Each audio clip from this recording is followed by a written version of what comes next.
Hello friends, welcome to lecture number 10 of unit number 4. Myself Nikul Jaiswal, lecturer in computer engineering, CKG Polytechnic, Bharuch.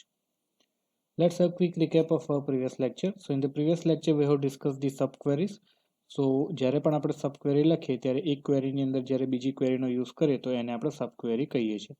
Actually સબક્વેરી ત્રણ ક્વેરીઝમાં તમે use કરી શકતો. એક તો select statement, update and delete. So in the select statement, update and delete you can use the સબક્વેરી.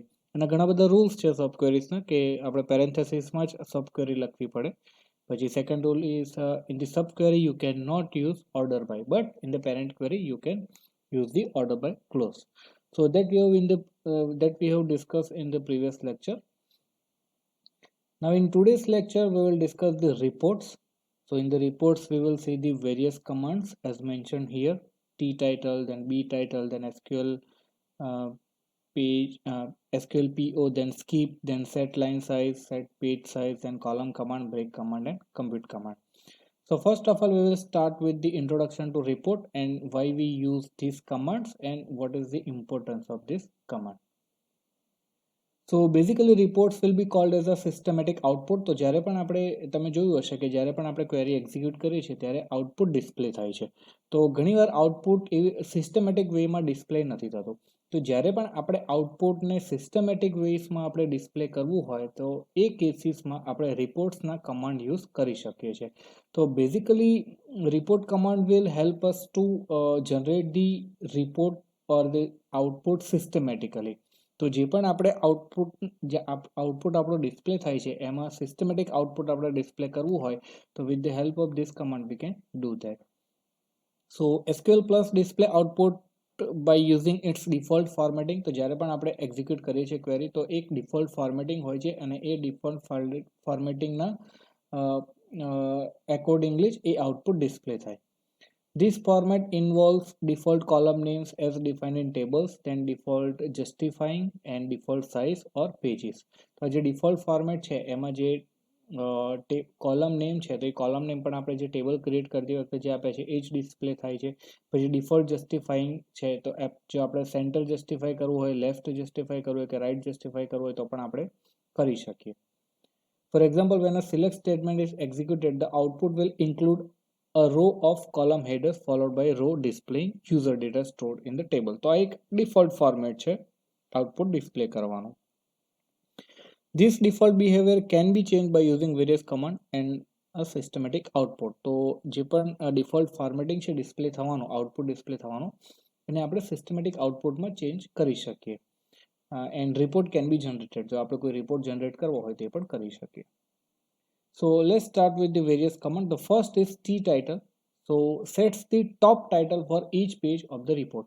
તો જ્યારે પણ આપણે કોઈ આઉટપુટ ક્વેરી એક્ઝિક્યુટ કરીએ અને એનું આઉટપુટ ડિસ્પ્લે થાય અને એ આઉટપુટ ડિસ્પ્લે થતાં પહેલાં જો આપણે કોઈ ટાઇટલ આપવું હોય તો ટી ટાઇટલનો મિનિંગ થાય ટોપ ટાઇટલ. તો ડિસ્પ્લે આઉટપુટ થાય એની પહેલાં કોઈ તમારે ટાઇટલ આપવું હોય તો તમે આપી શકો with the help of T title command. તો એની સિન્ટેક્સ છે ટી ટાઇટલ. પછી અહીંયા તમે જોઈ શકો છો કે લેફ્ટ મિનિંગ થાય એનો લેફ્ટ જસ્ટિફિકેશન, અને પછી આપણે ટેક્સ્ટ લખવાની છે જે પણ આપણે ટાઇટલ આપવું છે. પછી right justification and title and centre justification and title. તો લેફ્ટ, રાઇટ કે સેન્ટરમાંથી તમારે જે પણ જસ્ટિફિકેશન આપવું હોય એ આપીને તમે ટેક્સ્ટ લખી શકો. Example is T title center customer information. So let's try to execute this command. આપણે આ કમાન્ડ પહેલાં તો જોઈએ કે સિલેક્ટ સ્ટાર ફ્રોમ કસ્ટમર. તો આ એક ડિફોલ્ટ ફોર્મેટિંગ છે ડિસ્પ્લે થવાનું. હવે આમાં મારે ચેન્જીસ કરવા હોય તો હું ટી ટાઇટલથી એ ચેન્જીસ કરી શકું. તો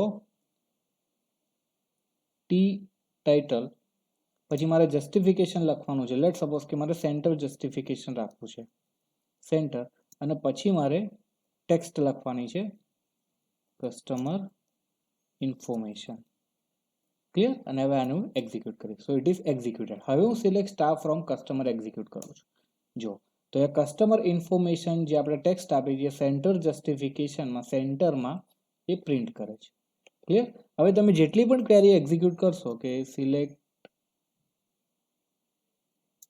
સ્ટાર ફ્રોમ એમ્પ્લોયી, તો જેટલી વાર તમે એ પ્રિન્ટ કરશો ત્યારે આ જે ટાઇટલ તમે આપેલું છે એ પ્રિન્ટ થશે. Clear? So this is how the report commands will work. Now next is જો ટાઇટલ તમારે રિમૂવ કરવું હોય તો તમારી પાસે કમાન્ડ છે ટી ટાઇટલ ઓફ. તો અહીંયા હું જ્યારે જો ટી ટાઇટલ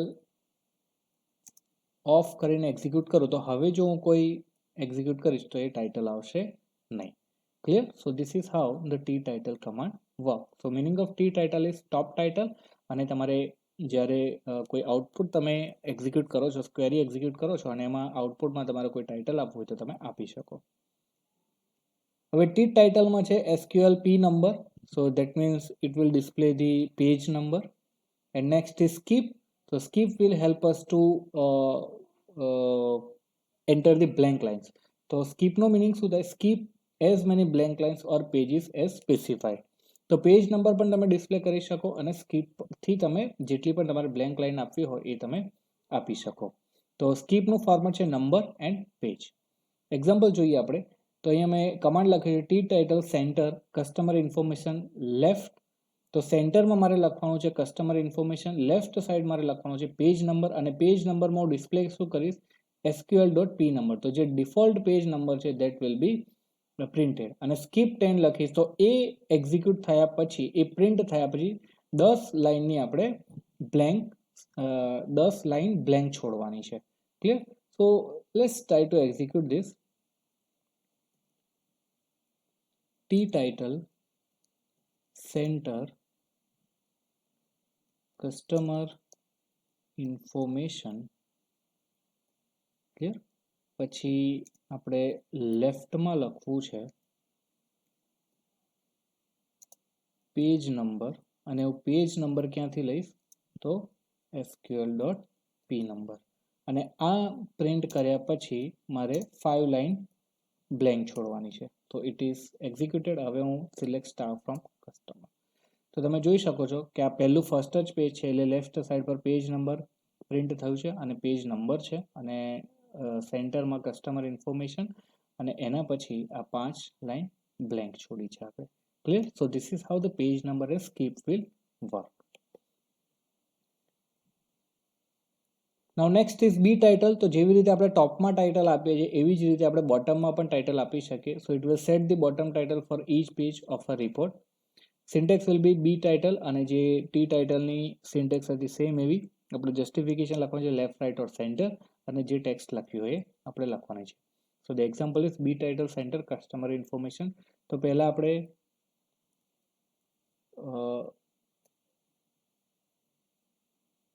બી ટાઇટલ કસ્ટમર ઇન્ફોર્મેશન અને એને આપણે સેન્ટરમાં લઈશું સેન્ટર. તો હવે જે ટી ટાઇટલ છે એને મેં ઓફ નથી કર્યું તો એનો મતલબ શું થશે કે પહેલા ટી ટાઇટલ પણ પ્રિન્ટ થશે અને બી ટાઇટલ પણ પ્રિન્ટ થશે. હવે જો એક્ઝિક્યુટ કોઈ કરું કમાન્ડ તો તમે જોઈ શકો છો કે પહેલા ટોપ ટાઇટલ પણ આવે છે અને બોટમ ટાઇટલ પણ આવે છે. સ્કીપ અને page number same T title જોડે જેવી રીતે વર્ક કરે એવી જ રીતે બી ટાઇટલ સાથે પણ વર્ક કરે. ક્લિયર? અને એને ઓફ કરવા માટે બી ટાઇટલ ઓફ. તો off. So it will off the B title, off it will off the T title. અને પછી તમે અગેન જો ક્વેરી એક્ઝિક્યુટ કરશો તો એ બી ટાઇટલ અને ટી ટાઇટલ રિમૂવ થઈ જશે. જે રીતે ટી ટાઇટલમાં આપણે પેજ નંબર અને સ્કીપ યુઝ કર્યું હતું એવી જ રીતે તમે બી ટાઇટલમાં પણ સ્કીપ અને પેજ નંબર યુઝ કરી શકો. Now next is set line size and set page size.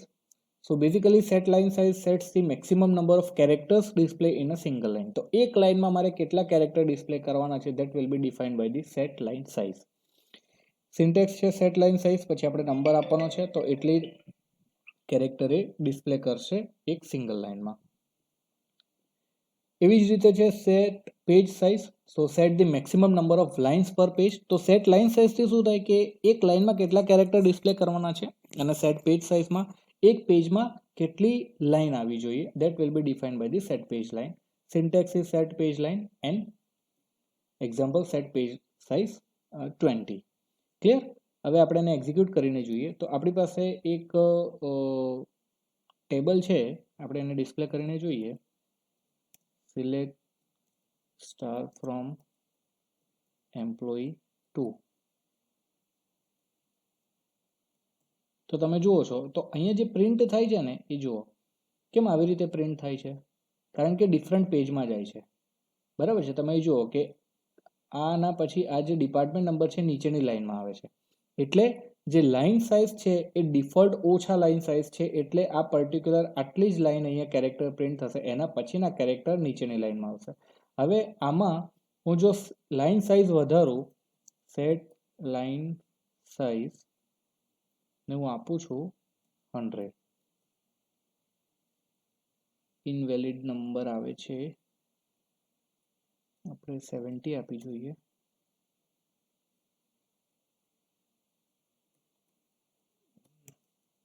Okay, bracket નથી આપવાનું આપણે, તો સેટ લાઈન સાઇઝ 70 આપણે 100 કરી દઈએ. હવે ક્લિયર, તો ઇટ ઇઝ 100. તો એક લાઈનમાં 100 કેરેક્ટર્સે પ્રિન્ટ કરશે. હવે આપણે એક્ઝિક્યુટ કરીને જોઈએ તો જુઓ તમે, હવે આઉટપુટ તમે ચેક કરશો તો આ ખાલી બે જ અહીંયા નીચે આવે છે. ક્લિયર, બાકી બધા એક જ લાઈનમાં આવે છે. તો આને ફરીથી આપણે સેટ કરવા માટે આપણે શું કરીએ, 100 ની જગ્યાએ આપણે 150 કરી દઈએ. અગેન ભૂલથી બ્રેકેટ અપાઈ ગયું, સેટ લાઈન સાઇઝ 150, અને હવે અગેન પ્રિન્ટ કરીએ આપણે. ક્લિયર, તો આ મેક્સિમમ લાઈન આપણે અહીંયા આઉટપુટના બહાર જાય છે, એટલે જો હું આ રીતે કરીશ તો આવી જશે. ક્લિયર. હવે તમે અહીંયા બીજું એક જોશો કે અહીંયા આટલા જ આઉટપુટ આવે છે, અને બીજા આઉટપુટ માટે ફરીથી એમ્પ્લોયી નંબર, નેમ અને આ પ્રિન્ટ કરે છે. એનો મિનિંગ શું છે કે આ જે પેજ સાઇઝ છે એ પેજ સાઇઝ આટલી જ આપેલી છે. જો પેજ સાઇઝને હું વધારું તો એ નીચેના આઉટપુટ પણ આ સેમ પેજમાં આવી જશે. તો જે રીતે લાઈન સાઇઝ આપણે કર્યું એવી જ રીતે આપણે પેજ સાઇઝ કરીએ. પેજ સાઇઝ, સ્પેલિંગ મિસ્ટેક, અને હવે હું પ્રિન્ટ કરીશ તો તમે જો એક જ પેજમાં બધું આવી ગયું. Clear. So this is how the line size and page size will work. એક વસ્તુ યાદ રાખવાની કે અહીંયા બ્રેકેટ નથી, એ ભૂલથી આવી ગયું, એટલે મેં મારા મિસ્ટેકથી આવી ગયું છે, પણ અહીંયા બ્રેકેટ નથી કરવાનું, વિધાઉટ બ્રેકેટ તમારે એક્ઝિક્યુટ કરવાનું છે. Now next is column. Specify the display attribute for particular column. તો જે પણ ટેબલની કોલમ્સ છે એમાં મારે ડિસ્પ્લે એટ્રીબ્યુટ સેટ કરવા હોય તો હું એ કોલમ કમાન્ડથી કરી શકું. તો સિન્ટેક્સ છે કોલમ, કોલમ નેમ અને પછી કમાન્ડ નેમ. કયા કયા કમાન્ડ છે આપણે જોઈએ તો various display attributes are column heading, તમે કોલમનું હેડિંગ ચેન્જ કરી શકો. અલાઇનમેન્ટ ઓફ હેડિંગ એટલે તમારે સેન્ટર, લેફ્ટ કે રાઈટ તમારે કરવું હોય તો કરી શકો. ફોર્મેટ ફોર નંબર્સ, જો તમે નંબર પ્રિન્ટ કરતા હોય તો એનો ફોર્મેટ ચેન્જ કરી શકો. અને રેપિંગ ઓફ કોલમ ડેટા, તો તમારે રેપિંગ કરવું હોય કોલમમાં, જો લાંબો ડેટા હોય એની સાઇઝ વધારે હોય તમારે રેપિંગ કરવું હોય તો પણ તમે કરી શકો. તો જોઈએ આપણે કઈ રીતે એક્ઝિક્યુટ થાય છે. એક્ઝામ્પલથી સ્ટાર્ટ કરીએ. તો first column balance format 999, column B name justify, centre, column B name heading branch and column B name off. તો આ રીતે આપણે ઓફ કરી શકીએ. ક્લિયર. તો આપણે જોઈએ આ બધા કમાન્ડ કઈ રીતે એક્ઝિક્યુટ થાય છે. તો આપણે આ જ ટેબલમાં એને એક્ઝિક્યુટ કરીને જોઈએ. બેલેન્સની જગ્યાએ આપણે સેલેરી લઈએ તો કોલમ સેલેરી, પછી ફોર્મેટ, અને આપણે સેલેરીનું ફોર્મેટ આવું આપીએ છીએ. ક્લિયર. તો આ ફોર્મેટ સેટ થઈ ગયું. હવે તમે એને પ્રિન્ટ કરશો, એકચ્યુઅલી સેલેરી નહીં પણ આપણા એનું નામ છે SAL, કોલમનું નામ SAL છે. ક્લિયર. તો તમે જોઈ શકો છો કે આ ફોર્મેટ ચેન્જ થઈ ગયું. બરાબર છે. એવી જ રીતે તમારે જસ્ટિફિકેશન કરવું હોય તો કોલમ બી નેમ નહીં પણ આપણે આ ટેબલ પ્રમાણે આપણે જોબ લઈએ, જોબ જસ્ટિફાઈ લેફ્ટ, જસ્ટિફાઈ.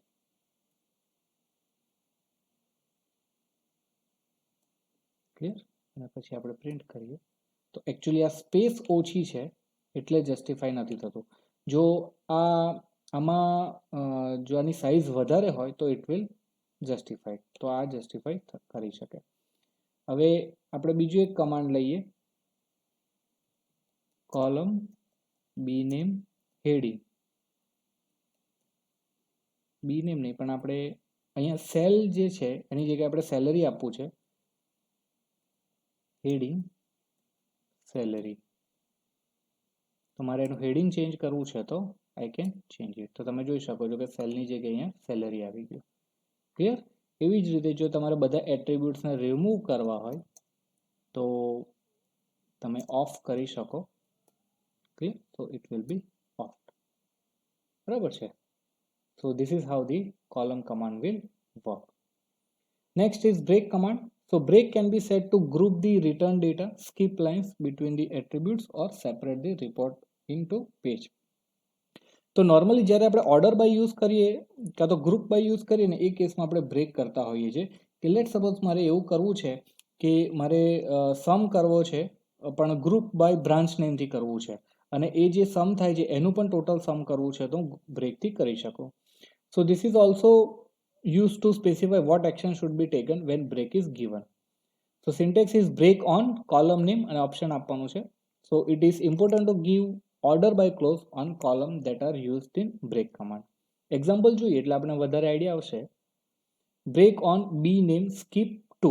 તો એનો મતલબ શું થાય કે જ્યારે પણ હું b name પ્રિન્ટ કરું, બરાબર છે, b name આપ્યા પછી એ એક બ્રાન્ચ પ્રિન્ટ કર્યા પછી એને બે સ્પેસ બે લાઈન સ્કીપ કરવાની છે અને એ પર્ટિક્યુલર એક બ્રાન્ચ પર બ્રેક આપવાનું છે. તો આપણે એક્ઝામ્પલથી જોઈએ કે કઈ રીતે એને કરવાનું છે. તો સિલેક્ટ સ્ટાર ફ્રોમ કસ્ટમર આપણે કરી જોઈએ અને આમાં નથી, સિલેક્ટ સ્ટાર ફ્રોમ અકાઉન્ટ. તો આમાં બેલેન્સ પણ છે અને બી નેમ પણ છે, બરાબર છે. તો હું અહીંયા લખું છું break on B name skip two. હવે અહીંયા તમને આઈડિયા નહીં આવે કે હવે શું થવાનું છે. હવે આપણે નેક્સ્ટ કમાન્ડ જોઈએ. હવે હું લખી select star from account order by B name. Select star from account order by B name. હવે બી નેમ પ્રમાણે એ પ્રિન્ટ કરશે ઓર્ડર બાય પ્રી નેમ. તો તમે જુઓ અહીં બી નેમ આણંદ છે તો આણંદ માટે એને બે રેકોર્ડ ડિસ્પ્લે કર્યા અને બ્રેક કર્યા પછી બે એને લાઈન સ્પેસ છોડી છે. ક્લિયર? તો આવી સિચ્યુએશન્સ જ્યારે પણ હોય ત્યારે આપણે બ્રેક કમાન્ડ યુઝ કરતા હોઈએ છીએ. પણ બ્રેક કમાન્ડ જ્યારે યુઝ કરો ત્યારે ઓર્ડર બાય યુઝ કરવું જરૂરી છે તો જ તમને આઉટપુટમાં આઈડિયા આવે. એવી જ રીતે છે compute command. So perform the computation on column or expression selected for a table. The break command must accompany the compute command. એટલે જ્યારે પણ આપણે બ્રેક કમાન્ડ યુઝ કરીએ ત્યારે આપણે કમ્પ્યુટ કમાન્ડ યુઝ કરવો પડે તો જ એ કમ્પ્યુટ કમાન્ડનો તમને આઉટપુટ ખબર પડે. આપણે ઓલરેડી પહેલા બ્રેક કમાન્ડ યુઝ કરી દીધો છે એટલે હવે આપણે જોઈશું કમ્પ્યુટ કમાન્ડ કેવી રીતે વર્ક કરે. With number values average max min sum will work. તો compute command average max min અને સમ આઈડેન્ટિફાઈ કરી શકે જો એને ડેટા ટાઈપ નંબર હોય તો. Count will work on any data type. So syntax is compute function of column on break. Clear? તો આપણે એક્ઝામ્પલ જોઈએ. So I want to compute the sum of balance on b name. એટલે દરેક branch માટે હું સમ calculate કરવા માંગુ છું. તો ફર્સ્ટ કમાન્ડ હશે break on b name જે ઓલરેડી આપણે એક્ઝિક્યુટ કરી ચૂક્યા છે and compute average of balance on b name and break on b name. Clear? તો અહીંયા હું પહેલા લખું છું break on b name. Clear? હવે હું એક્ઝિક્યુટ કરીશ. સિલેક્ટ કાઉન્ટ સમ કરવાનું છે આપણે. Select sum balance from account order by B name. Clear? હવે આ 35,000 આવે છે. Clear?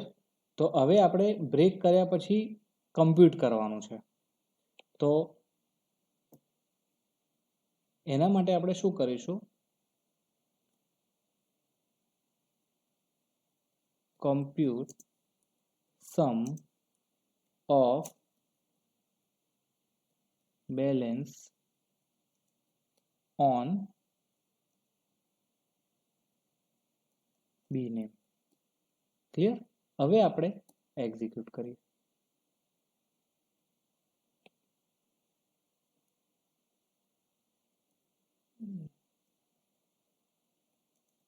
click on B name.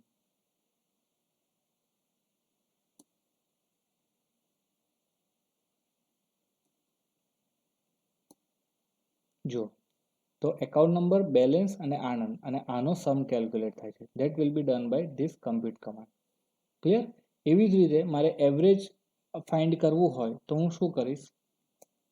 Compute average of balance on B name. Clear? પછી break on B name. Clear? પછી select star from account order by B name. Clear? So it will identify the average value. So this is how the compute command will work. So this was all about the commands related to reports. I hope you did understand all the topics that has been discussed in this video lecture. Thank you so much.